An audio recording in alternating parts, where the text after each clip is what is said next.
Au départ, les prisons, on ne sait pas ce que c'est. On pense que les prisons, c'est un endroit... Vous savez ce qu'avait dit Giscard d'Estaing à un moment donné? Il avait dit les prisons, c'est la privation de liberté, rien d'autre. Ouais. Mais pas du tout. Ouais. C'est la privation de liberté et tout autre.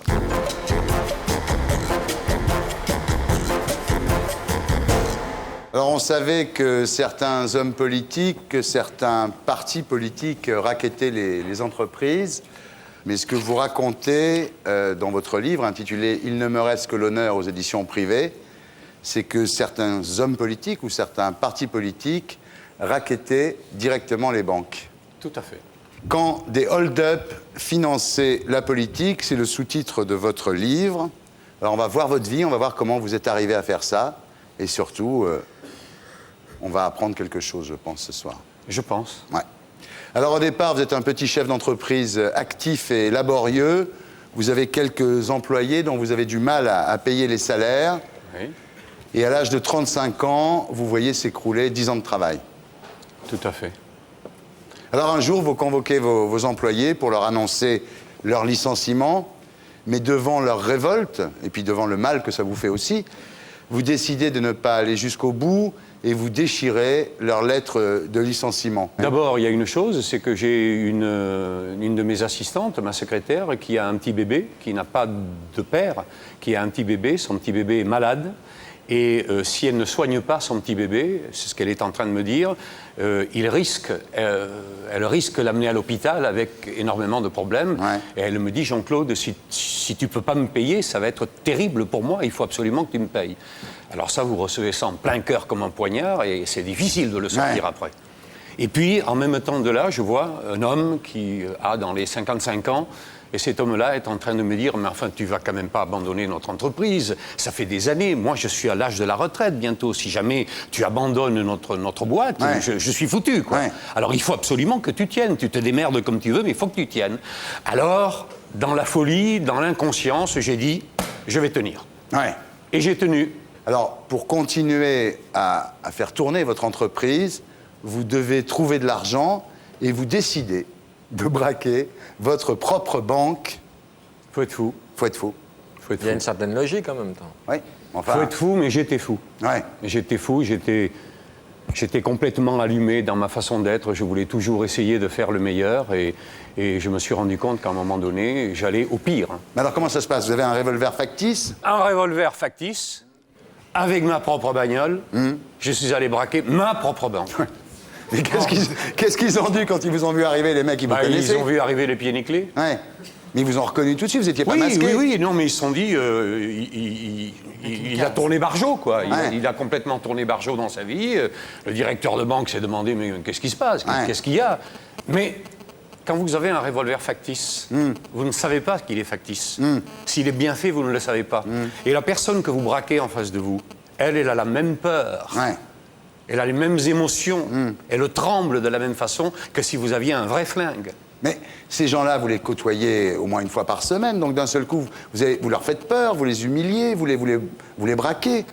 Et je leur demande humblement pardon ce soir, devant vous, pour leur avoir fait autant de mal. Et vous tirez combien de ce braquage? Quand vous faites un braquage, vous ne le faites pas tout seul. Ouais. Vous trouvez toujours 2 connards qui viennent avec vous. Moi, j'ai trouvé 2 connards pour venir avec moi. Ils sont venus très facilement, ça se rencontre très facilement. On a eu 10 briques. Ouais. C'est-à-dire que... 100 000 francs. Voilà, 100 000 balles, quoi. Donc, et à partir de ce moment-là...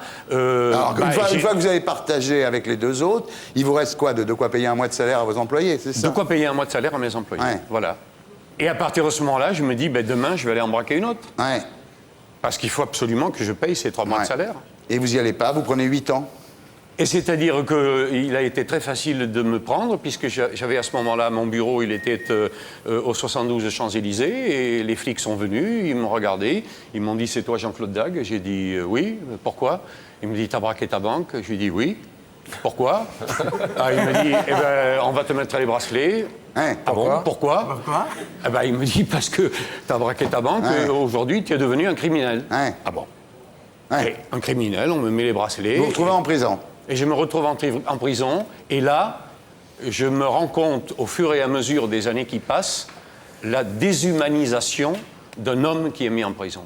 Parce qu'au départ, les prisons, on ne sait pas ce que c'est. On pense que les prisons, c'est un endroit... Vous savez ce qu'avait dit Giscard d'Estaing à un moment donné? Il avait dit les prisons, c'est la privation de liberté, rien d'autre. Ouais. Mais pas du tout. Ouais. C'est la privation de liberté et tout autre. Jean-Claude, vous racontez la prison, et j'ai appris quelque chose sur la prison en lisant votre bouquin. C'est la Jeannette. Je ne savais pas que ça existait. Tu sais ce que c'est une Jeannette? Alors une Jeannette, c'est un vagin artificiel que confectionnent les prisonniers à l'aide d'une serviette éponge, pliée en deux, enfoncée dans un tube de Benko, avec une gaine en plastique et un peu de crème Nivea. Voilà. Et puis, vous trouvez toujours, avec de bons matons, vous trouvez toujours des images porno. Ouais. Donc on met des images porno. La Miricorée, tout ça. C'est-à-dire, oui, la Jeannette, elle est collée avec du scotch. Elle est collée carrément au bas d'une table, à la hauteur même de votre façon de pratiquer, si je puis dire. Et à partir de ce moment-là, ça fait 3 ans que vous n'avez pas une femme, que vous ne savez pas ce que c'est, que vous n'avez pas embrassé qui que ce soit, que, bon, voilà. Donc, à partir de ce moment-là, la folie vous rentre en tête, vous voyez les photos pornographiques qui sont devant vous, et à partir de ce moment-là, vous avez 2 façons. Ou vous vous suicidez, ou vous vous suicidez avec la Jeannette. Et à partir du moment où vous pénétrez la Jeannette, vous êtes mort. Vous êtes sexuellement mort. Parce que, un jour, vous allez sortir de prison. Un jour, vous allez rencontrer une femme, une belle femme. Vous allez essayer d'avoir avec elle une relation. Ouais. Vous allez essayer de lui plaire. Ouais. Et puis, ça va arriver. Effectivement, cette femme-là va vous trouver agréable, gentille, sentimentale. Elle va vous amener chez elle. Elle va vous amener dans son lit. Vous allez avoir effectivement les premières émotions. Et au moment où vous allez vous approcher de cette femme, au moment où vous allez, pardonnez-moi, pénétrer cette femme, la Jeannette vous arrive en pleine gueule, et à partir de ce moment-là, c'est le hurlement total, ouais. C'est-à-dire c'est la décomposition totale, et tout le monde se met à hurler, ouais. Et c'est fini. Ouais. Alors vous racontez aussi le QHS de Tarbes, où vous êtes enchaîné jour et nuit pendant 98 jours, ouais. Et les matons vous pissent dessus. Quand vous arrivez en prison, à un moment donné, vous perdez tout sens de la réalité, et au fur et à mesure où les mois passent, vous devenez un légume. Au bout de 3 ans, vous avez 2 solutions. Ou vous devenez un mec qui va être une balance, qui va être une ordure, autrement dit, qui va cesser d'être un homme, ou alors vous vous dites, je vais essayer de me regarder droit dans la glace et de ne pas me cracher dans la gueule. Ouais. Je veux me regarder dans la glace. Je veux rester un homme quoi qu'il arrive. Et automatiquement, le directeur de la prison, qu'est-ce qu'il se dit? Ça, c'est un caïd. Si le mec balance pas, c'est que fatalement, c'est un caïd. Vous avez refusé de balancer? Moi, j'ai refusé de balancer. Vous avez au QHS. Voilà. Vous savez pourquoi j'ai refusé de balancer? Parce que je suis chrétien et que je crois en Dieu. Et que pour moi, quand j'ai fait mon séminaire, et quand ma mère, qui m'a éduqué, me disait, quand tu as quelqu'un de malheureux auprès de toi, ne l'abats pas, ne fais pas quelque chose contre lui, au contraire, sors-le. Alors moi, quand je voyais un de mes amis tolards qui faisait une connerie devant un maton, et quand maton me disait, mais toi, tu l'as vu ce qu'il faisait? Ben, je disais, non, chef, moi, j'ai pas vu ce qu'il faisait, moi. Ouais. Et donc, je savais. Et donc, au fur et à mesure, les matons se sont dit, ce mec balance pas, il a la carrure ou l'envergure d'un voyou. À partir de ce moment-là, les voyous, eux, se disent « Et si c'était vraiment un voyou, ce mec ?» Donc, ils vous récupèrent. Et à partir du moment où vous récupèrent, vous rentrez dans le domaine du grand banditisme. Alors, justement, en prison, vous frayez avec le grand banditisme, vous rencontrez un dénommé Rosenthal, vous devenez ami. Ouais. Et quand vous sortez de prison, vous découvrez qu'en fait, vous êtes toujours un prisonnier, mais prisonnier de votre statut d'ex-tolard, et que la réinsertion est impossible. En fait, pour un ex-tolard, travailler, c'est un privilège d'une certaine façon. Oui, c'est impossible pour la bonne raison, c'est que si demain je trouve un travail, par exemple, je ne sais pas, dans un de vos studios, et que les flics arrivent pour voir si je travaille bien, si vous êtes content de moi, si je fais bien mon boulot. Donc automatiquement, les gens, vos collaborateurs, ils vont se dire, mais attends, ce mec-là, si les flics viennent le voir, c'est un mec qui sort de prison. Ouais. Il a quelque chose à se reprocher. Ouais. Et automatiquement, à partir du moment où les flics ne vous lâchent plus, les directeurs d'entreprise qui, au départ, sont d'accord de vous employer, mais vous foutent littéralement à la porte. Voilà. Donc là, vous décidez de replonger. Un jour, vous avez rendez-vous avec une prostituée rue Godot de Mauroy, parce qu'il faut dire que l'affaire se passe au début des années 70, à l'époque où la rue Godot de Mauroy voulait encore dire quelque chose. Ouais. Elle doit vous fournir une arme. Et là, vous êtes kidnappé par ce Rosenthal, ce grand caïd que vous avez rencontré à Fresnes et puis que vous avez revu à Melun. Et là, ce Rosenthal vous raconte son business. Alors, il vous explique qu'à l'aide d'une dizaine d'ex-dollars, il braque des banques pour le compte d'hommes politiques. Tout à fait. C'est que c'est très grave ce que vous annoncez là dans ce bouquin. C'est-à-dire que oui, ce que vous dites aujourd'hui, c'est qu'en fait, donc, il y a des hommes politiques qui ont à leur service des bandits qui vont braquer des banques pour financer leur campagne électorale. Très exactement. Ça n'engage que vous, mais vous savez que c'est très grave ce que vous dites. Ça n'engage que moi, je l'accepte. Dans mon livre, je dis également que je n'ai pas peur de mourir si quelqu'un se voyait rattrapé par mon histoire et qu'il se dise on ne sait jamais ce que va raconter ce Dag, jusqu'où il va aller, donc on va lui foutre une balle dans la tête. Et je veux que ces gens-là sachent que je suis prêt à mourir pour dire la vérité. Pas pour dire un mensonge, mais pour dire la vérité. Alors... Et je dis la vérité. Alors pardonnez-moi Thierry, mais je dis la vérité... Et celui qui a écrit la préface, qui est un juge... Le juge Alphen. Qui est Éric Alphen, dans la préface, dit non seulement que je dis la vérité, mais il dit lui-même qu'il a connu des braqueurs de banque, lui disant que les braquages qu'ils avaient faits, la moitié du butin des braquages allait chez des hommes politiques. Tout à fait, il dit ça. Il dit ça. Le juge Alphen dit ça dans la préface de votre livre. Il dit aussi qu'il regrette que vous ne donniez pas les noms des gens pour qui vous avez fait ça. Alors effectivement, vous utilisez des pseudos, mais quand on cherche un peu, c'est pas très compliqué en fait. Quand vous êtes recruté par des caïds, par des mafieux, la première des choses, on vous donne 3 règles générales. La première des règles, c'est tu ne diras jamais le nom de la personne pour qui tu travailles. Qui t'a dit ni ça aujourd'hui, ni demain, sinon t'es flingué. Il y en a qui ont été ministres? Oui. À droite? Oui. À gauche? Oui. Bien. Alors le plus fou de votre bouquin, c'est pas tellement ça, c'est que les braquages sont négociés. C'est-à-dire que quand vous pénétrez dans une banque avec vos comparses, le directeur de la banque est au courant. Je veux dire, quand vous rentrez dans une banque et que vous avez votre partenaire principal qui dit c'est un hold-up et que vous voyez les gens qui lèvent les mains et qu'à un moment donné vous croisez quelqu'un comme M. Baffy et vous voyez qu'il vous sourit, vous dites merde quand même. Il me sourit, c'est quand même un petit peu bizarre qu'il me sourit alors que j'ai un flingue ou une mitraillette à la main. Bon. Alors déjà, ensuite vous enfoncez une porte, pas moi, mon partenaire, Rosenthal, enfonce une porte.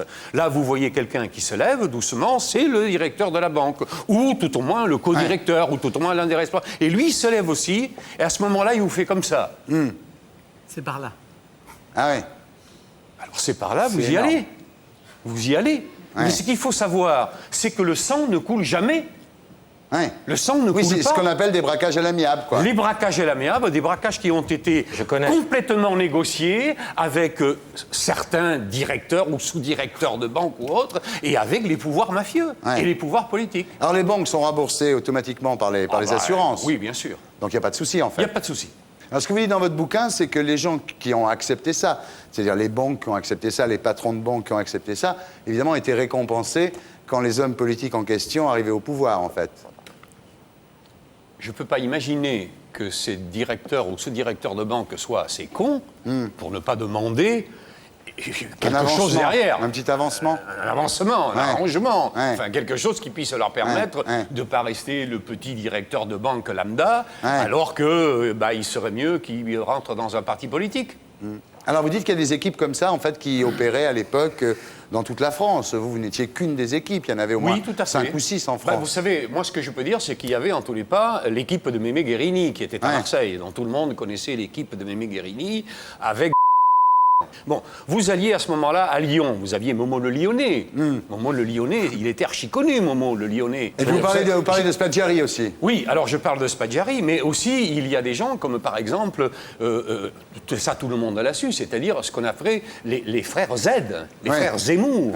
Il faut quand même pas oublier que les frères Zemmour, en 1979, ont tous été fusillés, les 3 ont été fusillés à Paris. On a eu le fils. Les 3 ont été fusillés à Paris, et Édouard, qui était en Amérique, à Miami, il a été tué la même nuit. Vous pensez que c'est à cause de ça?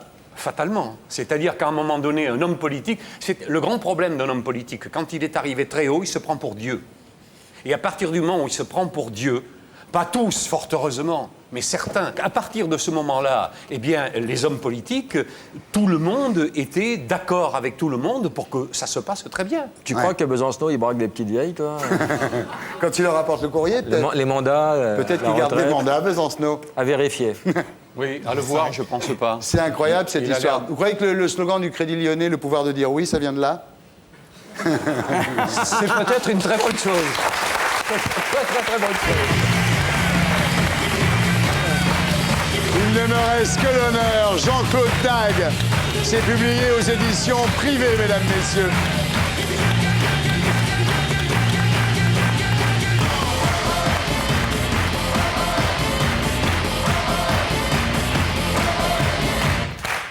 T'en penses quoi, toi? C'est insensé, non? Oui, mais bon, on le sait en même temps. Enfin, je Ah veux dire, bon, à ce point-là, enfin, non. pas- À ce pas point-là, Oui, Ah, voilà, non, c'est ça qui est important. Mais on le sait en même Ouais, temps. ouais. C'est-à-dire qu'on nous a caché la vérité, on nous cache la vérité depuis 30 ou 40 ans. Tous ceux qui sont au pouvoir nous cachent la vérité. Je veux dire qu'aujourd'hui, celui qui nous gouverne nous cache des vérités importantes. Jean-Claude, il y a prescription pour la plupart des délits, non? Pour pouvoir être devant vous ce soir, il fallait qu'il y ait un minimum de 20 ans et 25 ans pour certaines choses. Ça fait 29 ans que ça s'est passé. Il y a prescription. Donc aujourd'hui, il y a une peuvent plus être prescription qui est de condamnés, 20 ou de même si c'est 25 ans. avéré, Ce qui veut dire qu'aujourd'hui, je peux ouvrir un peu ma gueule en étant correct et honnête, mais que si je l'avais ouverte il y a 10 ans, C'est quoi ce bruit? oui, c'est pas grave, j'ai pas peur. Je suis prêt à mourir s'il faut mourir pour, Oh non. pour la vérité. Ouais. Pour la vérité, pour la vérité. En tout cas, ça ferait un beau sujet de film. Hein. Ouf, j'ai eu peur, j'ai cru qu'il allait dire une chanson. Nous allons... Merci, Jean-Claude. Merci de votre témoignage et bravo pour votre courage. Merci infiniment. Merci beaucoup. Et pour être sûr de ne rien rater de Inarditube, abonnez-vous et mettez un pouce bleu.